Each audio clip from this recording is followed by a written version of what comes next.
E aí, Luiz, vamos comentar um pouquinho sobre aplicações e os seus produtos, ou as suas dicas, ou aquilo que a gente recomenda, o que fazer e o que não fazer, tá? Ok. Acho que a primeira aplicação seria um óleo para corrente trabalhando em alta temperatura, né? E normalmente utilizado em estufas de pintura ou cabines de pintura. O que você recomenda? O que você acha? Renato, essa é uma aplicação bem crítica que tem a nível industrial, principalmente pela possibilidade, quando você utiliza um produto inadequado, de contaminação no processo de pintura. Então, você precisa utilizar um óleo que muitas vezes ele seja altamente específico para aquela aplicação, que ele tenha uma estabilidade térmica, uma estabilidade oxidativa muito grande, para que ele não evapore e se deposite na superfície, prejudicando, gerando crateras ou algumas fissuras no processo de pintura. Então, normalmente, para essas correntes, se utiliza óleos base éster, que eles tendem a ter uma estabilidade térmica um pouco maior.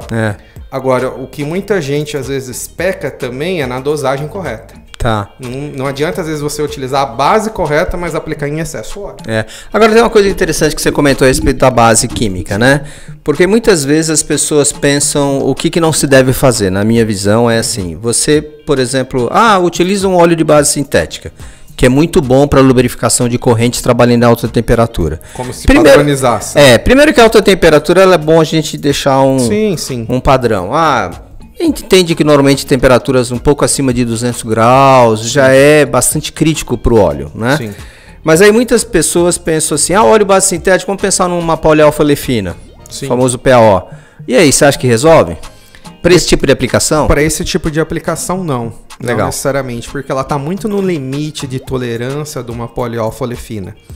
E a grande questão é a estabilidade térmica. Às vezes ela até pode resistir, está no limiar da temperatura, mas o índice de degradação numa polialfa-olefina ela vai ser maior muito alto, que um óleo éster. Então, por isso que a gente recomenda realmente um óleo base éster. É bem legal você ter tocado nesse ponto, porque assim, às vezes se padronizar, usa óleo sintético. Bom, existe um monte de tipo de óleo sintético, a gente já tratou bastante disso aqui no canal.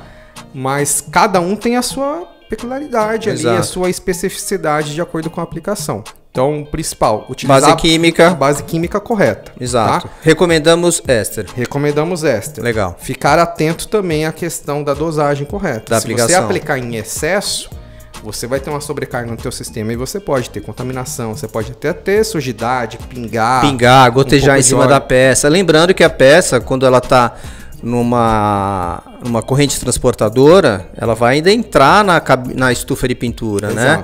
Ela vai ter todo o processo de cura da própria tinta. Na maioria das vezes é um epóxi, né? Sim. Aí você tem todo o processo de cura. E se você pinga exatamente o óleo ali da corrente na peça, você perde a peça. Não tem como recuperar. Exatamente, é isso daí. Acho que essas são as principais dicas aí. Beleza, valeu.